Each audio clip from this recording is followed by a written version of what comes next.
And if today is your first time of coming across my channel, please do well to subscribe. How many of you have seen something like this before? This girl left her house looking like this and returned looking like this. Those of you living in Abuja, especially those of you that use public transport, it is very important for you to watch this video, because what this lady is about to say, it concerns all of us. Hi, my name is Lisa Anthony. I was kidnapped here in Abuja at around 7 p.m. and I was released 12 a.m. after paying a ransom.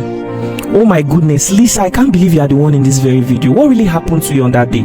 Yes, it is me. That happened on the 12th of October 2023 on my way back from work.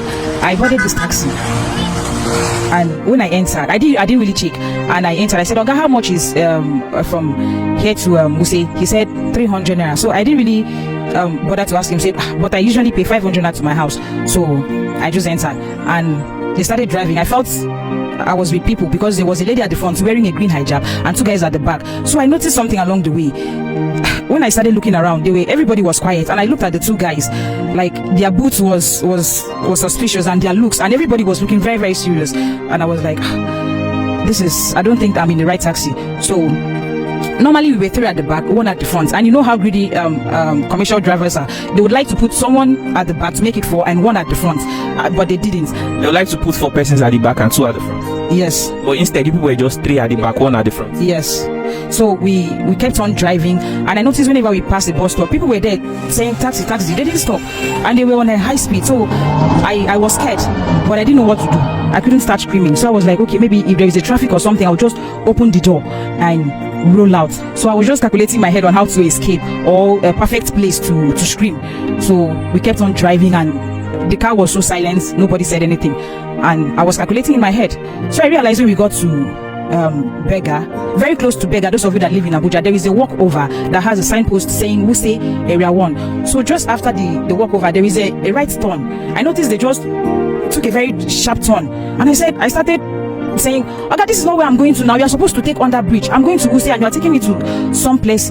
He now said, "Will you shut up?" The next thing I heard was blow from, I don't even know, blue, heavenly blue. And next thing, they wind up their glasses, increase the music that was playing. And then they now forced me to sit in between the car seats where it has the passengers and the driver. So they forced me down, and they now said, you are proving stubborn. You are proving stubborn. Ever since you entered this taxi, you've been scouting your eyes, looking at us as if your mind strong. No worry, we go show you say we self is strong.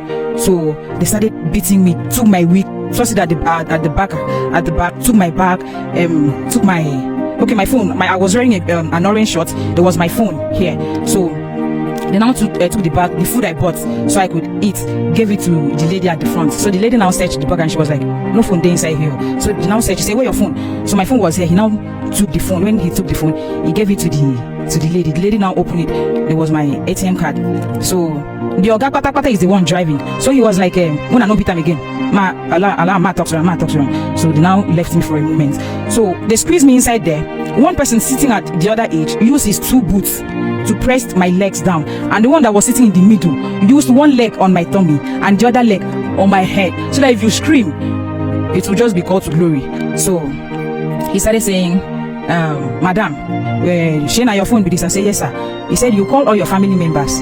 You will tell them that you were coming back from work and you entered the wrong vehicle, and they are demanding for a ransom of 1.5 million naira. That they should send it now. If they don't send it, we will kill you and dump your body where they will come and pick it for you." So I started panicking. I've never been in such situation. So I started shivering. I started crying. Every of my body was trembling. So they now said, "Madam, this is not time to cry.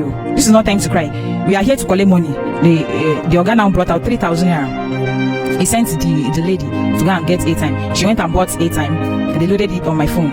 They now said, "Start calling your family members." I told them, this phone, I have 2 phones. I lied to them. My iPhone was actually here, but because the car was tight and they didn't bother to search if I was with 2 phones. So when they found the one phone, they thought, okay, this is just it. And the Android phone was the one that has my ATM card at the back. So the woman now bought the airtime, loaded it.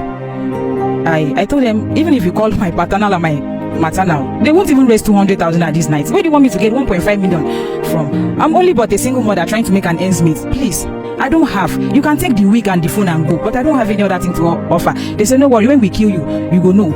So they now said, open the phone. I now told them the password to the phone. They started going through. They were like, who is this? They said, who is this bro Udoma? He said, that's my uncle. And he's very, very sick. I'm even the one helping my family. Please, he's on his sick bed. They said, I have to call him. So I called him. I said, bro Udoma, I've been trying to reach my mom. Her number is not connecting. Please, tell my mom, tell everybody that I've been kidnapped. And they're demanding for a ransom of 1.5 million naira. I got the call. My mom now called me. She said she just heard what happened. I told them, you people have to run around. These people have kidnapped me, please. I called the few friends that I had. I said, please, you people should look for 1.5 million naira. They will kill me if I don't bring out the money.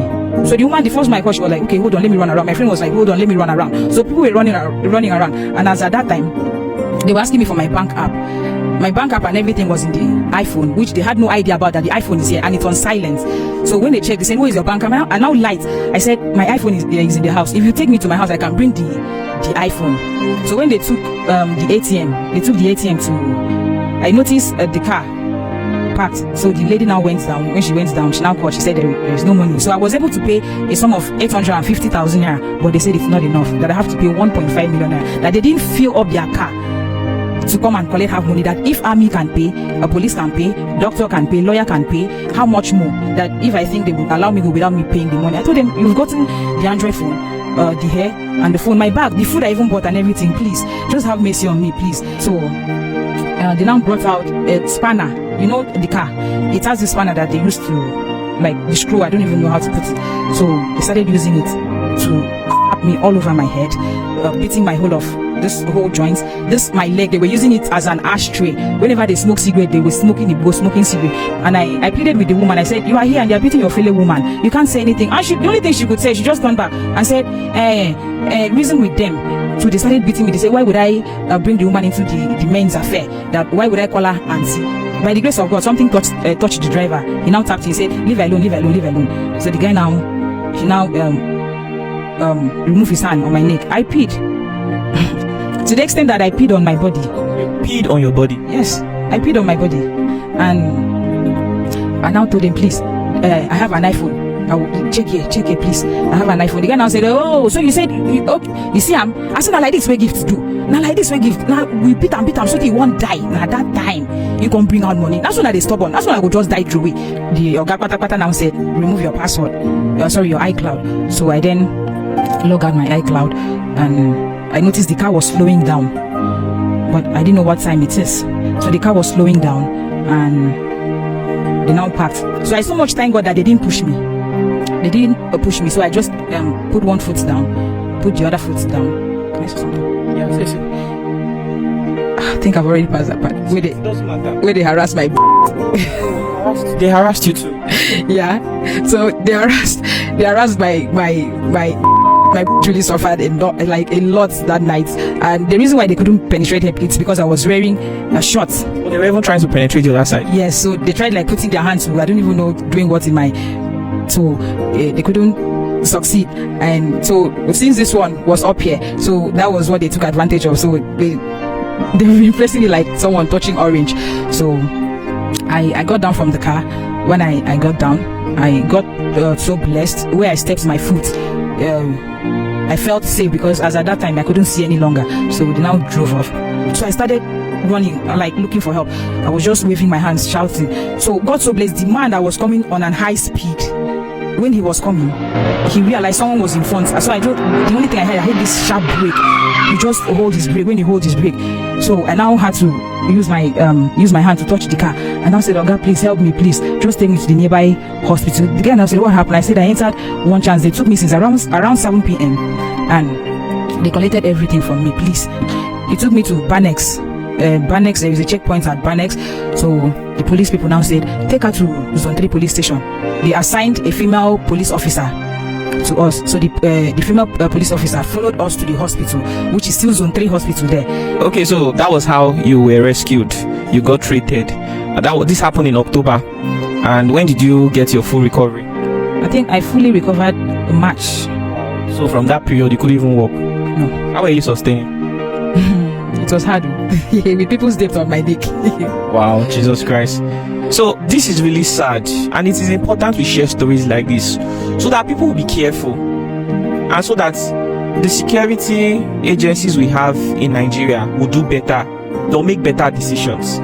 And our leaders will also implement better laws that will guarantee the safety of innocent people. That is why we have to share stories like this. I mean, look at some of you right now, you're not even in good terms with your family and friends. If something like this happened to you, you won't even know who to call. And they'll just say that, oh, this person is missing. Nobody will be able to tell your story anymore.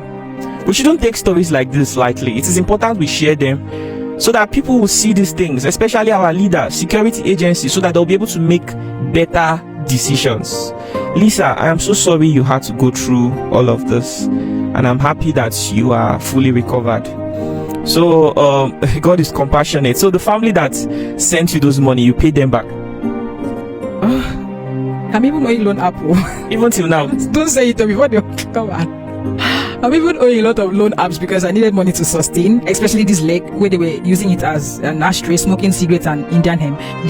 The joints, they were all beating. So I had a really serious knee issue. So the hospital bills and everything I took from people.